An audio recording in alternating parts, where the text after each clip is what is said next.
I don't get really excited about people just getting out of debt so that they can just go and spend money on whatever they want. That just doesn't motivate me. What motivates me is the kingdom impact that can happen when somebody gets out of debt.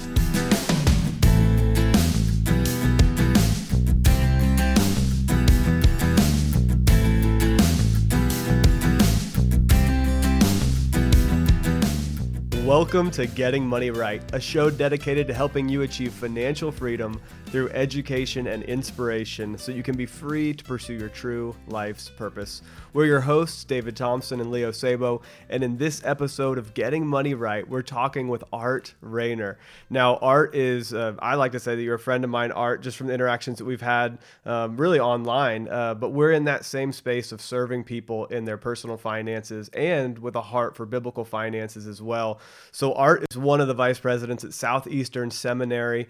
He's written several books on finances and really helping people in their marriages as well. Mm-hmm. And we know there's a huge tie-in to marriage and money. So he's got the Money Challenge, and then he's got the Money Challenge for Teens coming out. Mm-hmm. And those both even tie into the Marriage Challenge book that he wrote before that. And so really there's 3 books there that are really just an incredible read. I highly recommend you check them out. And then there's this great series of kids books relating to money principles as well. And so we wanted to bring Art on. He's got a full-time role as a VP at a large seminary, one of the well-known respected seminaries in the country. And yet here he is writing books for teens, writing books for kids, writing books on marriage, and he's got several other components to what he does. He has a little publishing firm that he runs with his brothers. He's constantly looking for ways to increase his income and to help people. And so he's coming out with a new book in February. And so I wanted to bring him on to just talk a little bit about this book. I think it's one of those things that you're really going to enjoy seeing what's happening. So it's called Find More Money. And I think that's what this whole episode will be about. Welcome, Art, to the show. Hey, thanks so much for having me. Art, it's such a pleasure to have you on. Thanks for taking the time to talk with us. We're really interested in this book because so often we talk about how to cut back on expenses, how to be better at managing your finances, and rarely do we really jump into how do you make more money, which seems to be the one thing that most people think will solve their money problem. And we know that's not necessarily true, but certainly more money does help. So I think it's one of those things that I think is really worth talking about. So I appreciate you writing this book, but tell us, why did you write Find More Money? Yeah, that's a great question. So I want to start off by just talking about the reason why I like talking about money in general, which I know just us on this podcast, we're a unique bunch in that we actually like talking about this subject of money. But what I've found over time is that people are really missing out on God's design for them and their finances. And so by doing that, they're missing out on some blessings, even right now, present blessings. Of course, there's eternal blessings that are associated with how we manage our money, making sure that we're putting money, stowing it away for eternity and using it for kingdom advancing purposes.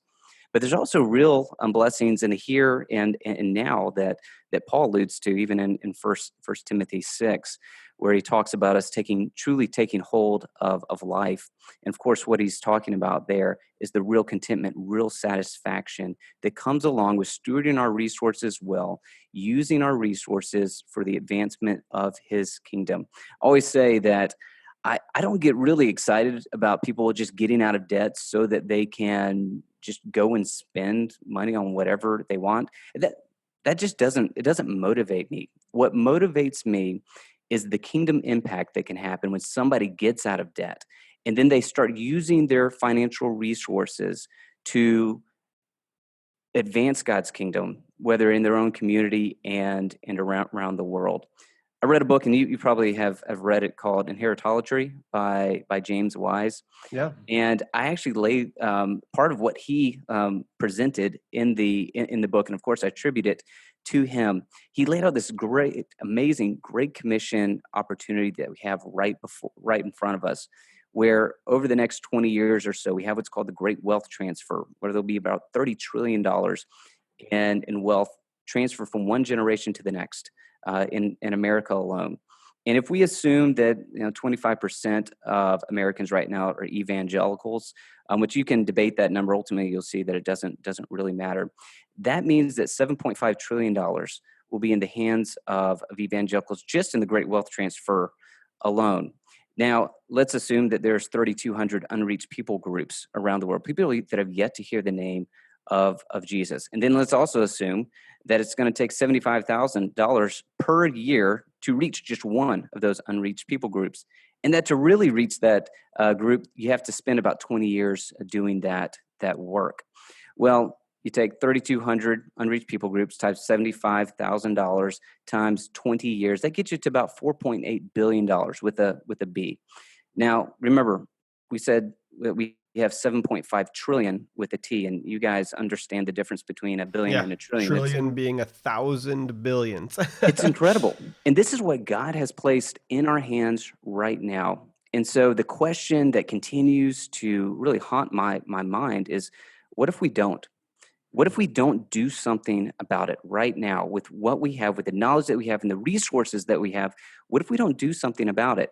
Are we going to be the generation of Christians that Christians 100, 150 years from now look back on and say, what in the world were they thinking? They literally had the resources to reach the entire earth for Christ, to reach every unreached people group. So if I'm talking to a financial coach, if I'm talking to an individual who's getting out of debt, I always say, you know what, I'm talking to you, but I'm not really paying attention to you. And here's what I mean by that. I'm paying attention to what you're doing, but I'm more concerned, and I'm looking at that unreached people group that has yet to hear the name of Jesus. And by you getting out of debt or you getting your finances right, is going to hear the name of Jesus for the first time. And that's what motivates me. That's what gets me pumped up. As you can tell, I'm really excited about great. that. I love that because we push people to get their finances right? We're getting money right so that you can be free to pursue your true life's purpose. And that's what I love hearing that passion come out of your voice right now, Art, is that you have found that thing that gets you up in the morning. And so you're at this great seminary, at this huge institution where you're serving people daily, but you're also working on finding more money, helping others find more money, helping others answer the money challenge to go out and do the thing they were created for, and to really push others to say, hey, I have a vision that God has put on my heart. How do I make sure that everything that I'm doing today allows me to go fulfill that? And I believe every single one of our listeners has a unique purpose that is on their heart. And that's the point. This getting money right is not for getting more money, not for getting out of debt, but for doing all of these great principles that later can turn into the thing that you were created for. That's absolutely right. And as I started talking more about money, more about God's design for individuals' resources, I would talk about, of course, getting out of debt and saving wisely and doing all the things that Scripture tells us that we need to do. But inevitably, I would have somebody that would come up to me after a talk or after I spoke at a conference or something along the lines of that. And they would come up to me and say, Art, I love everything that you said. And I agree with it. But here's the problem. I'm looking at my budget, and I don't have debt. I don't really have these expenses that are way out of line. I've cut my Netflix subscription. I don't have Disney Plus. Right. I have a bare bones budget. What do? I was literally sitting across from a pastor, and we were talking. He said, "Hey, I need some help with my finances," and he passed me his budget. Looked at it for about 15 seconds because it really didn't take long because there wasn't much to it. And one of the line items said, he had $50 for food. And so I said, "You're spending $50 a week for food?" He said, "No, because that's actually every other week." Now, granted, he was single, but if you do the math, he was spending literally $1.19 per meal. And so my conversation with him was not, "Hey, you need to go to 75 cents." Right. Yeah. Cut that budget lower. That's right. Squeeze every cent out of it. there gets to be a point where cutting the budget just simply no longer cuts it. And so these conversations that I was having prompted this, the motivation to really find more money. we're not talking about becoming a gazillionaire. That's not what Find More Money is all about. It's about taking advantage of what the opportunities that are currently out there and what we call the gig economy. And we can talk a little bit more about that. But taking advantage of these opportunities to get work outside of your work, so that then you can put food on the table, so that then maybe you can pay off debt if you have debt, so that then you can save for retirement or save for college.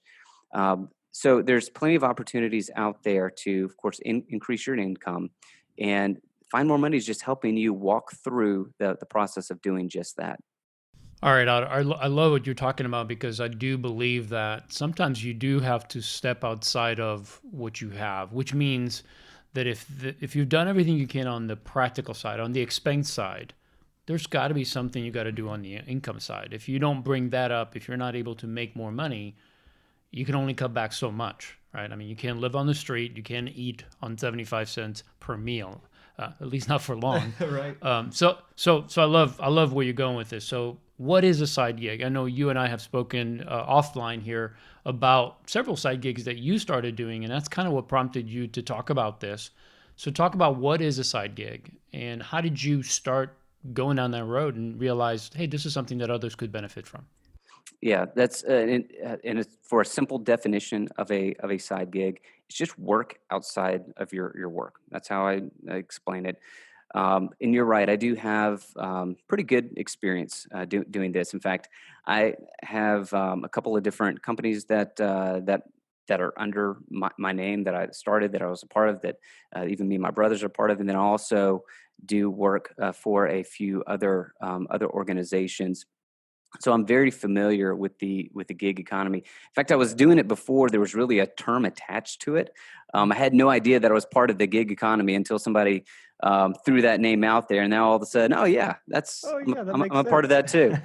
sense. And so my hope is that through my experience and through lessons learned that I put in the Find More Money, I can encourage and provide hope to individuals who are find themselves just in a place where cutting the budget no longer cuts it. And I provide a number of other stories in the book of real people that are making real money outside of their normal full-time job, and it's benefiting them tremendously. There's actually a third of U.S. workers right now are a part of what we call the part of the gig economy. That's about 57 million individuals. And that shocks a lot of people when they hear that number. But of course, it's people like me that were doing work outside of their work that didn't even know that they were really a part of the gig economy. Hmm. Now, there's some misconceptions with the gig economy. You think, well, am I going to have to do Uber? That's it's kind of a go-to Yeah, that's the one side everybody gig, knows, right? right? And people are like, well, I don't want to do Uber. There's plenty of opportunities outside of ride sharing. That's a very valid one. There's nothing wrong with Lyft or Uber, but there's a number of other opportunities that are out there. If you don't like driving people around, you can still find more money in the gig economy.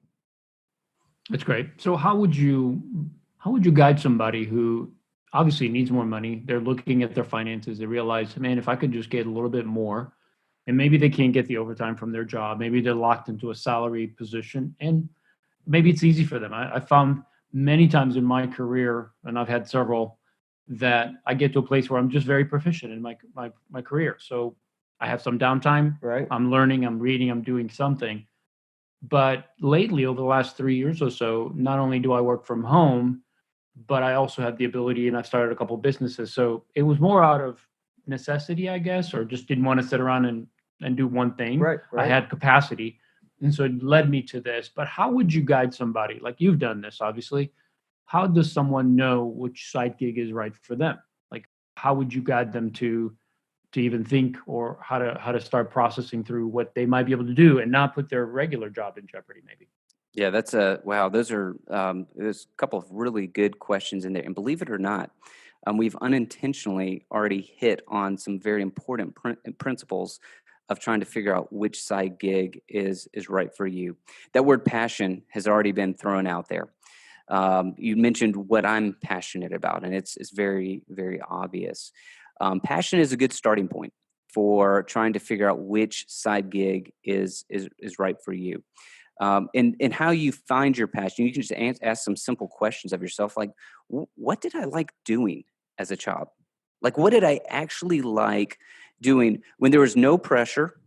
I could do whatever I wanted to do. What did I actually do? When I go back and look at what I did in my middle school years and even my high school years, it's really bizarre, because I was one of those weird ones that actually laid out business plans for fun.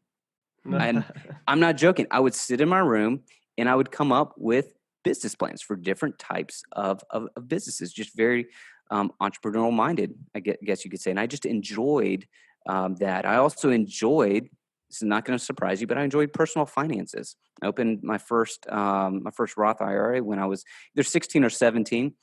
And with the encouragement of my dad, and that just opened up an entire new world for me that I was just fascinated by. And so I started learning about investments and mutual funds, and those are things that I would do just for fun. I would also try to figure out, okay, well, what do you like learning about and talking about without any prompting? I always warn people if I'm out in public and we start having a conversation about money, it's like, just so you know, I'm probably not going to stop. And at some point, you're just going to have to walk away, because I just like talking about this stuff. So I just want to give you a fair warning. If we're going to go the conversation is going to go the route of personal finances, you better sit down. Yeah. And then what do you hate to stop doing?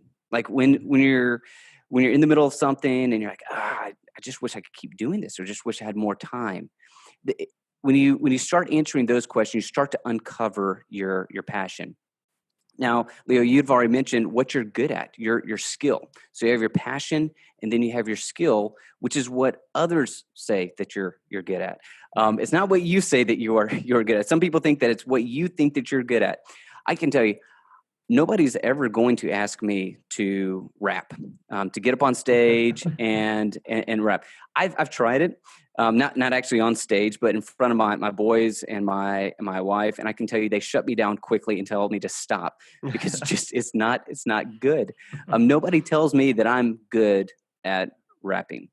They tell me that I'm good at other things, but that's not one. So, what do other people actually tell you that you're good at, and what do people actually ask you to do? Like, when do they come to you for help? Today, I've literally received a couple of texts from individuals just asking for financial advice. And so what are people just simply asking you to do? So you have your passion, you have your skill, and then you have your opportunity.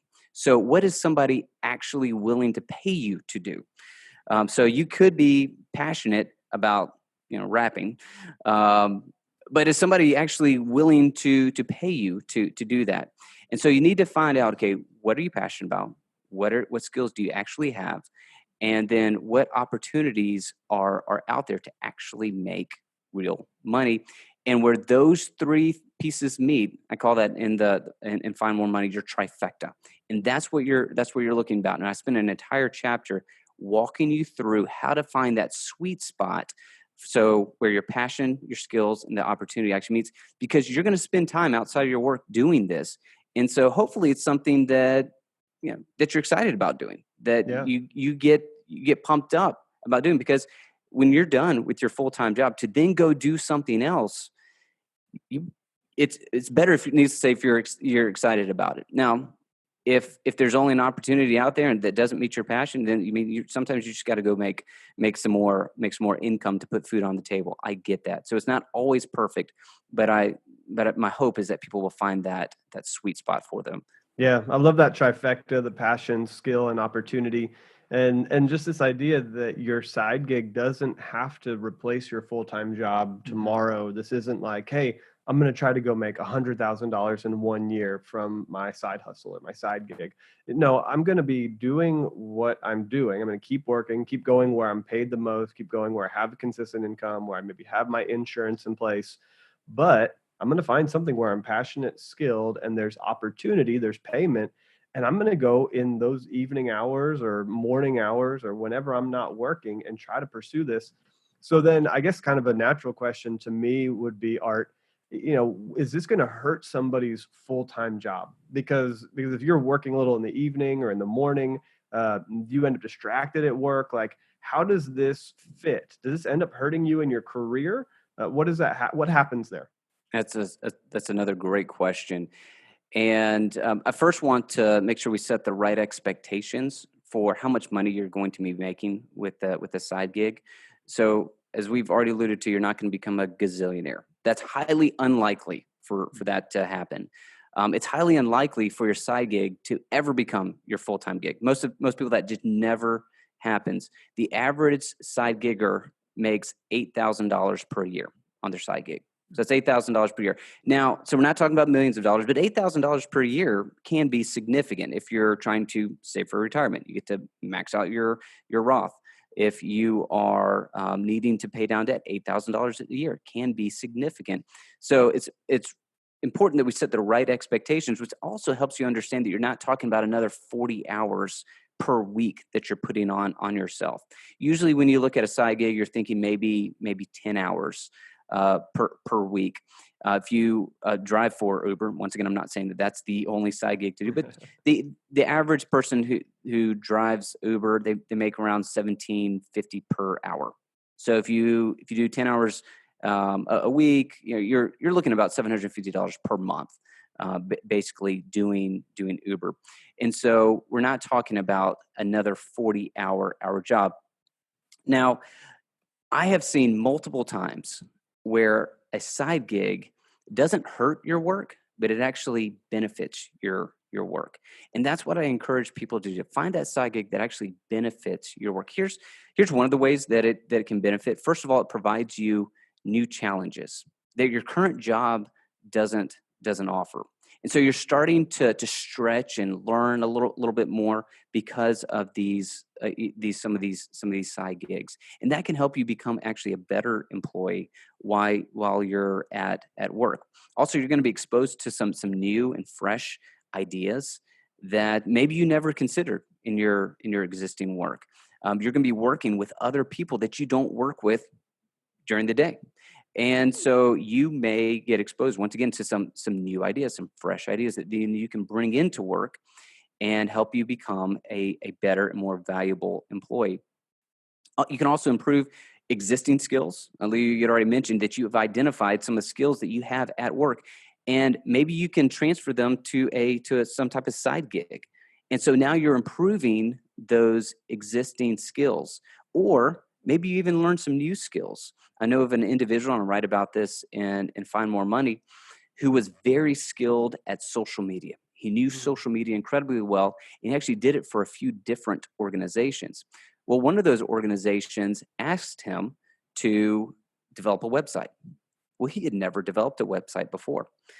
But he said, you know what? If you give me the resources, I will give it a shot.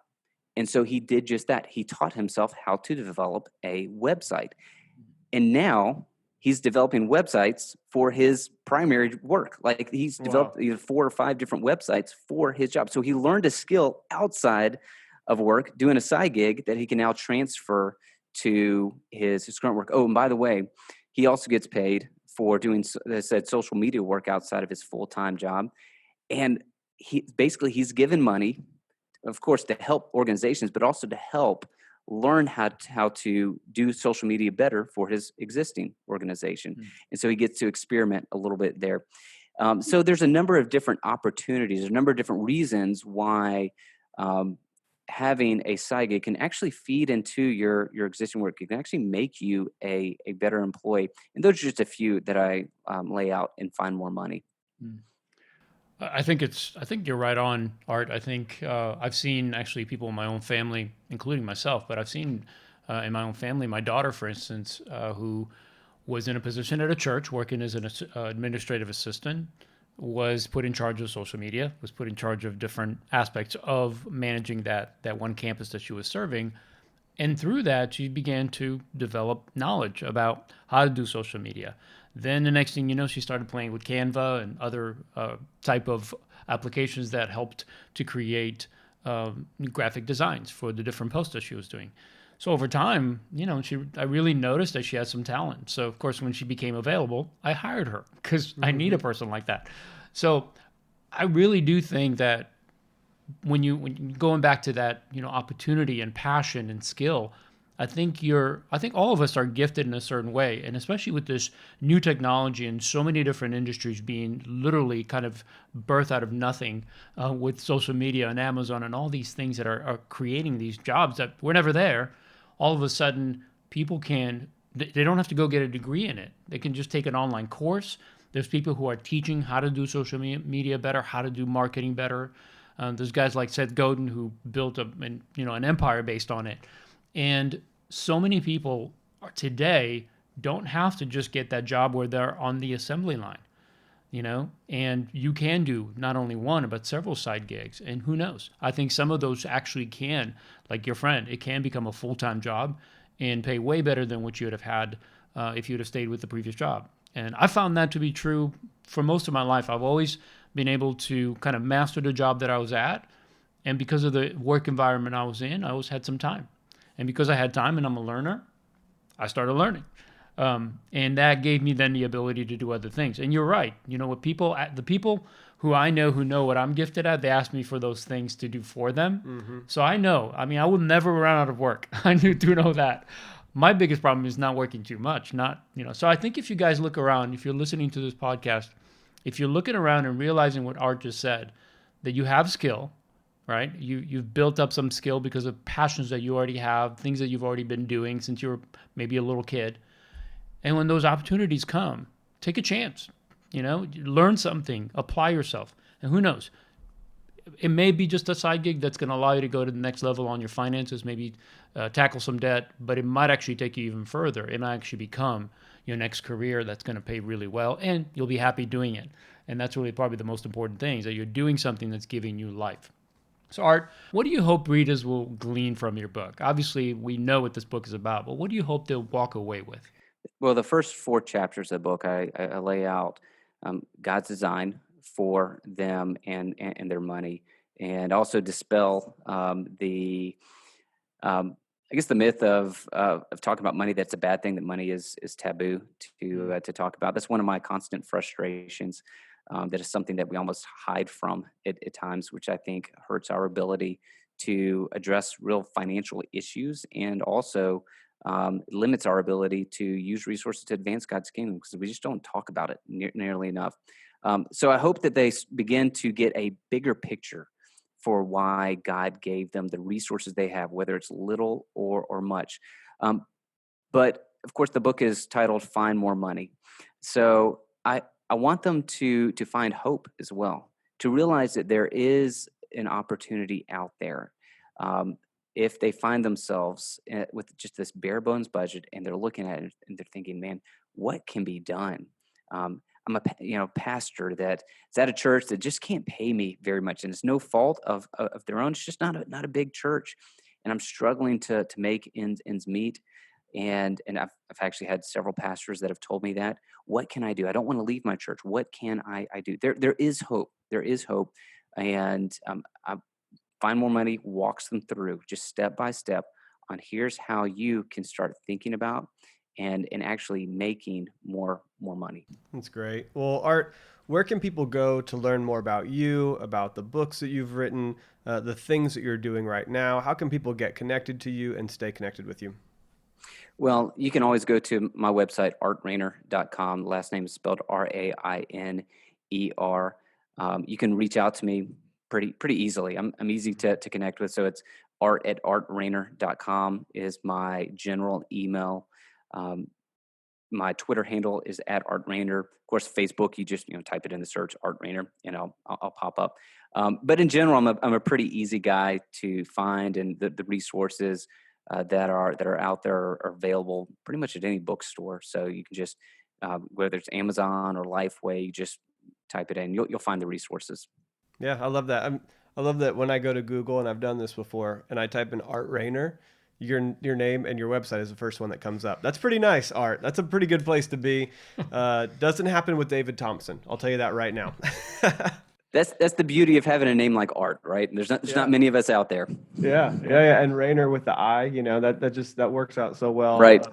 David Thompson will always take you to the basketball player who could jump and touch the rim and go off the backboard and make change, which I'm happy to be in that shadow. That's a good place to be. But we've really enjoyed having you on the podcast, Art, and I highly recommend listeners go check out artrayner.com. Go through and click through his blog, the articles that he's written, the podcast that he's doing called The Money Challenge, the book called The Money Challenge. I know that our audience is always going to lean towards the personal finance side, but everything out there, I'm really impressed with and have enjoyed being a part and seeing it. And then the other thing is that as you're continuing on your journey, your personal finance journey, go on and share some of the posts that he's putting out there. Share it on your social media, help other people find him, help other people find Getting Money Right. If you enjoyed this episode, just rate it, review it, share it with a friend. You can hit the share button and text it to somebody and just shoot them a quick text and say, hey, I heard this episode on Side Gigs. I think that you might really benefit from it. This is one of those things where when we're talking about the overall financial equation, we are always going to kind of lean towards the getting out of debt, lowering your expenses. But this episode specifically helps people broaden their horizons and go beyond just Uber being the answer. Your side gig can be another contract labor job for a company, but you could also go be in publishing. You could also go start your own side business where you're doing what you're already skilled at, where there's opportunity that people want to pay you, where you're passionate. You don't have to do a side gig that's just trapping you into another contract labor role that isn't exciting for you. So I think this will spur some ideas in people's minds. So share it, get on there, click the share button, text it to somebody. Well, we look forward to having you join us next time so that together we can keep getting money right.